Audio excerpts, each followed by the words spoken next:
another segment of Recovery in the Morning, and we're here today with two special guests. Why don't our guests introduce themselves? My name is Jaune Sonnier. I'm currently a CCO3 at Autanabue Reentry Center. I am speaking as a private citizen today, but not on behalf of the department, On your own time. on my own time. And I am Albert Bass. I'm with Valley Health and Counseling. I am the substance use counselor here. I've been here since about 2023. Okay.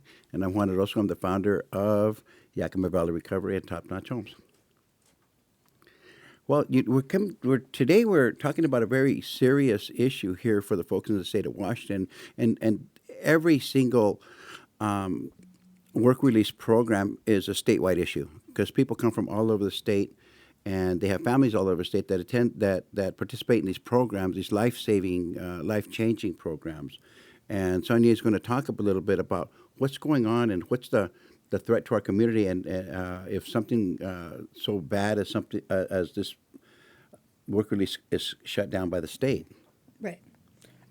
So I'll give you a little bit of background so that way you know where my area of expertise is coming from, and that these aren't just educated. They're educated ideas and points and solutions. So I've been with the Department of Corrections for 11 years. I've worked as a field CCO for 10. I've been at Autanabue as a lead CCO for 1. And then before that, I was a chemical dependency professional for 14 years. So I've seen it all, like all aspects of the recovery, kind of like criminal justice program. And so far, Reentry and Autanabue is the best solution that I found for this ongoing problem that we've been having for decades. Right now, what's going on is that Washington State is apparently in a budget deficit, something like 16 or 17 million. So in order to make up to the deficit, one of the things that they have proposed to do, we're talking both the governor, Democrats, Republicans, is to defund, close down some of the reentry centers, specifically here in Autanabue, and then Tri-Cities, Peninsula, and I believe there was one other one. So there's multiple reentry centers that are being affected by this. So it's sad. It's very sad because the research states there's actual research done by the Washington State Public Office of Policy and the National Criminal Justice Institute that states people who go through reentry centers like Autanabue are 43% less likely to recidivate than people who are just released from prison either to the streets or to supervision. So the overall research states that 2/3 of people that are released just from prison without reentry will recidivate. So, like if 100 people were released within a year, 90 of them are back into jail and in the system. Reentry takes that down to 43%, by 43%. Because we not only are a place where they can have like a transition period back into society, dip their toes in the water, they also are required to do treatment services, whether it's chemical dependency, domestic violence, or something that directly targets their needs areas. And then they are allowed to get stable in housing and have time to work with mending their families. So as you know, we know in reentry, the research, and even chemical dependency, there's a number of supports that have to be in place for someone to have a solid ground. A lot of times, most of those supports are missing. Mm-hmm. Whereas reentry centers work one by one to put those supports in place. Yep. So now what that's going to do, especially for here in Yakima, is we're already having limited resources as well. So if you think of people are just releasing from prison onto the streets without that soft landing place, without that treatment, without those targeted areas, then that's going to lead to jail overcrowding. That's going to lead to more of a homeless population. That's going to lead to more burden on our local resources, and as well as more deaths related to addiction. So this is really a life or death Re- thing. rehabilitation rather than reincarceration. Right. Because studies have shown that, and if you think about it theoretically, if incarceration was the solution to the problem, where there's just incarcerate, punish, take time out from society, whatever, go to prison and release, if that was really the answer, we wouldn't be, Having the recidivism rates. yeah, That we do. and we wouldn't need a Department of Corrections. It would have been solved a long time ago. So this is a proven solution. Now they want to take it away. Governor Ferguson wants to take it away without putting any real solutions forth of how to save it. You know, we got to make sure that the state's not tripping over dollars to pick up pennies. Right. So if they, are looking at cutting the reentry centers, and what they're not projecting or even thinking through is that, okay, what's that going to cost in behavioral health services? What that's going to cost in crime rates growing up? What is that going to cost on the jails? So it's short-sighted and illogical. Not to mention the fact that there's research out there that states for every dollar spent on reentry, $3.82 is put back into the economy, because people get out, they get jobs, they become, productive members of society. And plus, while they're in reentry center, they get jobs. They actually pay for their own rent. It's like they pay the state back. So what's saving you $10 million in the short term is actually costing you $20 million Right. in the biennium. And you look at the human cost of it all. Okay, for example, our housing, we house people from that come out of the Atanum Center, and we work with Valley Health and counseling. And so when you put those programs in place, people that are coming out of the reentry and living in our beautiful homes and working with Valley Health and Counseling, they're succeeding in life. Yeah. And I was talking to a guy named John in Las Vegas not too long ago. He runs the Hope for Prisoners Reentry. It's one of the biggest in the country. And one of the things that he talked about was the fact that when he worked with law enforcement, we're talking that they were part of the solution. They're saying, we're arresting the grandfather when he was young, then the son, and then the grandson. Sometimes you have three generations people locked up in the same prison system. And said what we're doing, just incarcerating, is not the answer. It's not the answer. So the Department of Corrections working with people like us that provide WAQRR-accredited housing, people like Valley Health, and the work release centers really can put a stop to the generational curses that are taking place. Because it's a generational thing. It's not just for today, and they have to look farther down the road. Yes, they might save $1 today, but it's going to cost a tremendous amount in the future, immediate future, and also in the generations to come. Well, it's going to cost lives. It's going to cost lives. It's going to cost lives, and you can't. There isn't a budget that's. There's no budget line for that. There's no budget line for that, because they're going to have to answer for that. What people really. And what's your experience been? Well, what I like about the work release program is what makes it different from the jails and similar to the treatment places.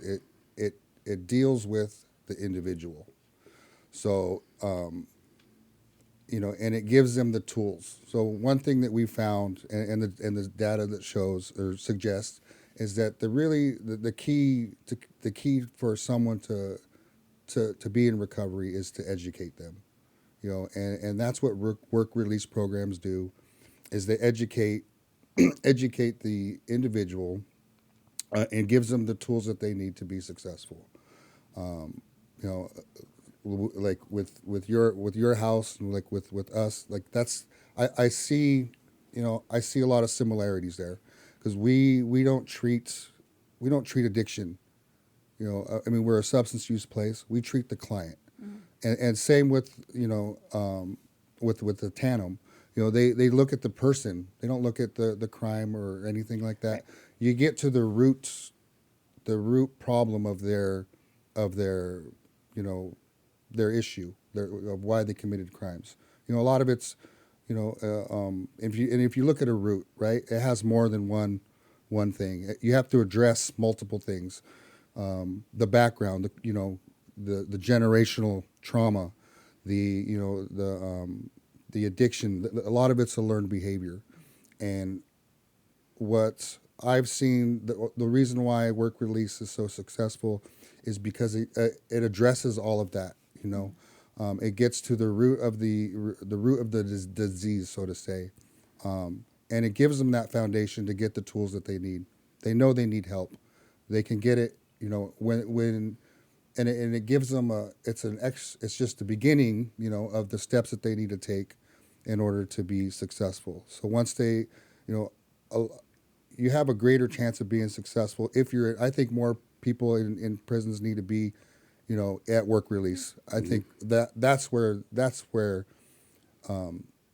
if you look at the data of of people that are institutionalized, a lot of them that go through the programs or the work release are successful, compared to those that are just going to jail and doing their time and coming out and they aren't learning anything. If anything, and I'm just speaking in an experience because I've been in jail myself too. I learned how to get away with more stuff. Compared to being at work release. I have a lot of clients and a lot of friends, that have gone through that program, and they're better. Right. They're healing. Yeah, because many times I've had my own incarceration experience, and many times what happens, we have all those good intentions. We're making all these prayers. We're going to get out. We're going to do better for our families, for ourselves, and we get out the door, and with nowhere to land, you land back in the same neighborhood around the same people, and the same song plays in your head, and pretty soon you're back in the same game that got you in the first place. Well, what we really try to focus on work release and reentry centers is, as I put it, is that we're bumper rails. We're guidelines. I myself have 28 years of recovery, so I kind of know that most of it is because I didn't know how to deal with my emotions. I didn't know how to think through things. It was impulsive, that instant gratification. I wanted to feel better because at that time I didn't know that you can do things in life and be accomplished and get that same satisfaction from doing something healthy. So what will happen here at Altanum is we start to see these little behaviors, and we put up these guardrails that say, nope, let's stop here for a minute and get back in the middle. Let's get you back on track. And then they'll go for a while longer, start to see them veer to the other side a little bit. Nope, here's a bumper rail. Here's, get on the right track. And as we're going along, also reminding them of their successes. Hey, look, you didn't go off the rails. You went right back in the middle and you got back on it, and you did great. Because that positive affirmation, that optimistic outlook is even the research says, is such a huge important to be successful and to kind of, help people not recidivate or relapse. So that way, by the time they 6 months after their sentence or by the time they are released from us, they already have these things in place and have already started to practice them. Right. A lot of times when people go through programs in prisons, they haven't had the opportunity to actually practice them.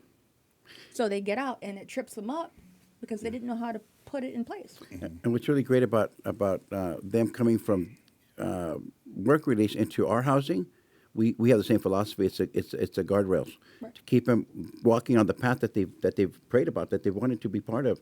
And so it's an extension of what you are doing. And they come into our houses, and WAQRR has rules established that we can follow, guidelines on self-care, on curfews, being responsible, all these things. And part of it's participating in their recovery programs, whether complying with the courts, with treatment. And so we kind of help them make that next step with more freedom. Right. And at some point, we are a transitional housing. So at some point, when it's their time on their own, with their own choice, they have a chance to say, okay, I'm transitioning to my own, back with my family. Right. Or I'm back in college, I'm going to get my own apartment, which is happening all the time. But without that place to land at work release first, many of them will never even make it into our recovery housing which is that last step prior to becoming totally self-sufficient out there. Right. And so, and in all of it, the wraparound services that you all provide at Valley Health and Counseling, I mean, all working together really makes a clear path for the person that's been incarcerated to now step out into society, become active, productive, tax-paying citizens of our community. And not to mention that, it is cheaper to have somebody be in a reentry center or work release, however you want to call it, than it is to actually incarcerate them, whether it be in county jails or regular jails. So I feel like it, and here's what really perplexes me about this budget proposal. One of the many things is that, Governor Ferguson will state on one end that he's all about public safety and that, he's going to give like $100 million to local law enforcement, police agencies, which I'm all for. My brothers and sisters in blue, I'm all for them. But then in the same breath, almost, he will say, well, I'm cutting Montana View, I'm cutting Tri-Cities, and I'm cutting these programs, the CBI programs, reentry, that are proven to reduce recidivism, which is a public safety officer. So instead of putting all this money on the front end, why aren't you putting the money on the back end that oftentimes is the cause of why they keep on doing the loop? Exactly. So how can you say that you're in public safety or for public safety, but not, but then in the same breath cut this? Right. And it really goes against. This is not a Republican or a Democrat issue, and addiction and crime doesn't know any color or any ethnicity, and so in our houses, it's interesting. I always joke around and say it looks like Jesse Jackson's Rainbow Coalition. We got a little bit of everybody, and you got people talking politics when they're watching TV. And you got Republicans, Democrats, and then the guy that says, "I don't care about none of it," which is really cool. Just a diverse group of people that all need help. Okay, whether you represent Republicans or Democrats as a lawmaker, these are the constituents. These are the families that need your help. And by making a blanket cut like that impacts everybody, it's not good for our community. It's not good for our state, and it's not good for our nation. Right. It's just those are the wrong politics. Those are the wrong decisions when it comes to budgets. Especially in Yakima County, because we're already this is an underserved population with underserved kind of like resources. Mm-hmm. So they've also proposed to cut Yakima Valley School, which is the disabled people. That's So incredible. So we've got two vital community resources in here that are being cut. So now think about what that is going to do on everything else, from the individual to all the way up to the organizations. An example, when they cut the hospitals, the mental health hospitals, right? When they did that, it increased those that are homeless in the street with mental illnesses. Right. And we're going to have the same increase of folks that that won't have a chance to turn their lives around. So this is no different in my mind than, in the early 70s, Nixon did the institutionalization, where he just pretty much, people that were institutionalized were just kind of kicked out. And he didn't really have any safety plan. So if you notice, the crime rates starting in the early 70s on back just skyrocketed. And the burden on community resources that we didn't have skyrocketed. So what's the difference here? What's the difference in between, someone in federal government or upper government cutting all these programs that we feel are important, but then what we're doing here, Yeah. And you look at this, it's like, we know when people coming out of prison going to work release, they're in a safe environment to start. You got to crawl before you can walk. Okay, Right. So they're starting off fresh right there, and then you have those guardrails, and it matters where they land. It's like when they come out of work release. It matters what type of housing they get, right? It's better to have housing in nicer neighborhoods and safe neighborhoods. Right. Wouldn't you agree? I would agree, because if the local housing providers, whoever be, if those houses aren't outside of their area where they either used or where there's kind of like physical triggers, It's not going to help It's anyone. not going to help. It's not That's gonna the help. same thing as taking somebody from prison and putting them back in those same neighborhoods, whether they're in that type of housing or Right. not, because they're going to be connected with the same people on the same block. And here's what's going to happen is, I know I'm talking a lot about No, it, no, but no, please do. So if they close down on Tannenview, Tri-Cities, or whatever center, is that so instead of that person having that soft place to land, basically gonna kick them out the gate, give them gate money, and said, "Hey, figure it out." Well, if they could have figured it out before, do you think that they would be in this position? Right. So not only that, but then like, even if they keep reentry centers open on the west side, they're proposing a few stay open. They still have to come back to their county of origin. They still have to come back to their family. Yes. So now you've totally displaced somebody.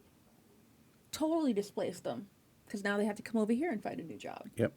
New resources. That's happening all the time when people come here to their county of origin and they're here and they know nobody. Right. And those of us that are on the front line at the treatment centers and providing housing, we know it's life saving for them to have come through work release. You have Seasons houses in the Tri-Cities who are doing a tremendous work and really setting the standard for a lot of people on how to provide housing with the quality of housing. And a decision to shut down work release in Yakima would be devastating to so many people. So what can we do? What can the citizens do? What can folks do right now to get involved in getting the word out into Olympia that this is a bad decision? So one, you can call the governor's office. Go on the WAQRR.gov.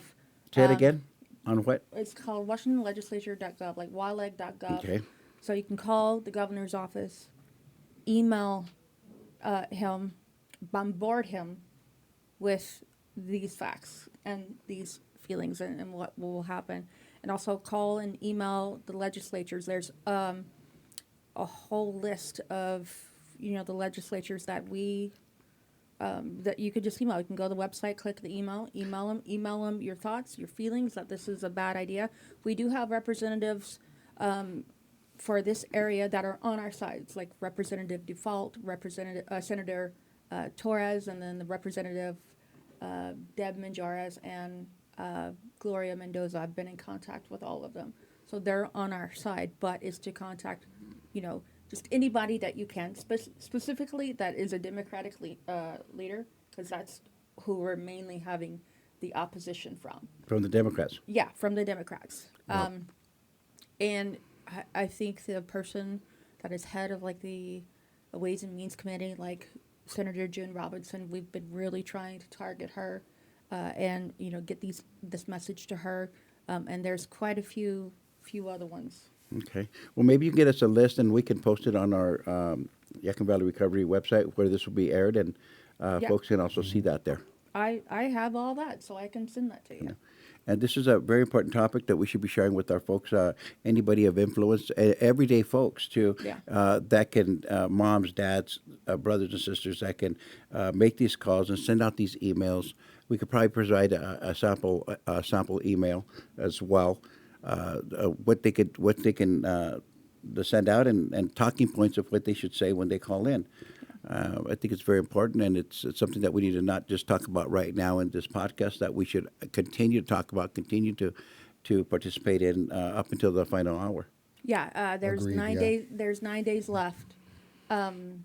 So we're really trying to hustle and to move the needle in our favor. So even if local treatment providers wanted to get in on it and do it, like whoever else may be out there, Barth or Triumph or something, let's get this out there. Let's get it done, because really the lives of the people that I was born to serve are in jeopardy. That's how I feel about it. And we talk about, you're completely right. And there's some folks out there that are doing some tremendous work out there that it's going to impact. Sorry to interrupt. No, but you didn't. Can we, if people are listening to this, if the people that have been through,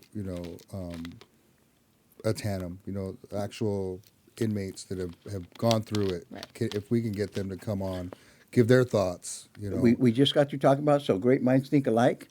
And so let's reach out to the folks that we know that might want to participate, and we can bring them in here and we can do testimonies and start blasting them Yes. out there. Yeah, let them know Yeah. how, because I've seen it firsthand, with the clients that I've had, and even the friends that I've ran the streets with. Some have really turned their lives around. Sure. You know, Everybody deserves a second yes. chance in life. And sometimes third and Sometimes fourth. third and fourth. And you get it. Yeah. Everybody deserves a chance to get it until they're Just as 6 long as they're feet alive. under. You know, I tell people I've made more mistakes in one weekend than some people do in a lifetime, but thank God nobody gave up. My Right. people didn't give up on me. Exactly. So that's why I'm still here fighting for it, Mm-hmm. and I'm not giving up on them because somebody didn't give up on me. Me too. You know, and that's really what I needed. And what I think is important that we do at Tandem View is view people as human beings, not a DOC number, not a money sign. Human beings. It's somebody's dad, somebody's mom, somebody's Right. sister. So I was driving with my grandson. I'm glad you said that. And we're driving down the road, and we see somebody just in horrible condition out there, and he notices. And so we talk. I said, AJ, he's a little 5-year-old. I said, hopefully, and it's sad because when that person was a baby, somebody held them and had high hopes for them. And maybe the mom and dad aren't here no more, maybe they've already passed on, but we can still have high hopes for them. So when we're helping people, we're carrying on somebody's high hopes for a child that's no longer a child, for somebody who may not be around, but that person is still in there.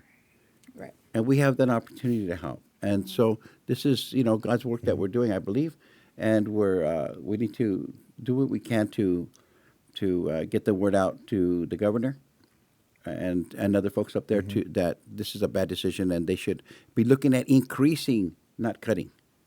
Right. Somehow reallocating existing funds into this. Yeah, readjusting.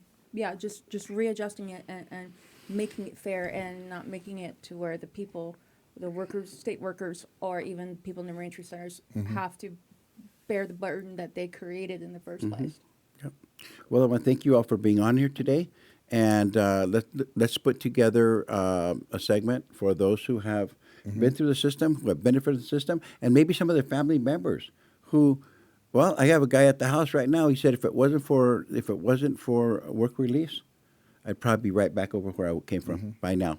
And it's nice to see somebody coming in a little bit like apprehensive, and then you see the light turn on in their eyes, and you see them smiling and laughing, and going out looking for work and getting back on their feet. And miracles are happening every day, and we can't. It'd be devastating to our community, devastating to our state if this ill-conceived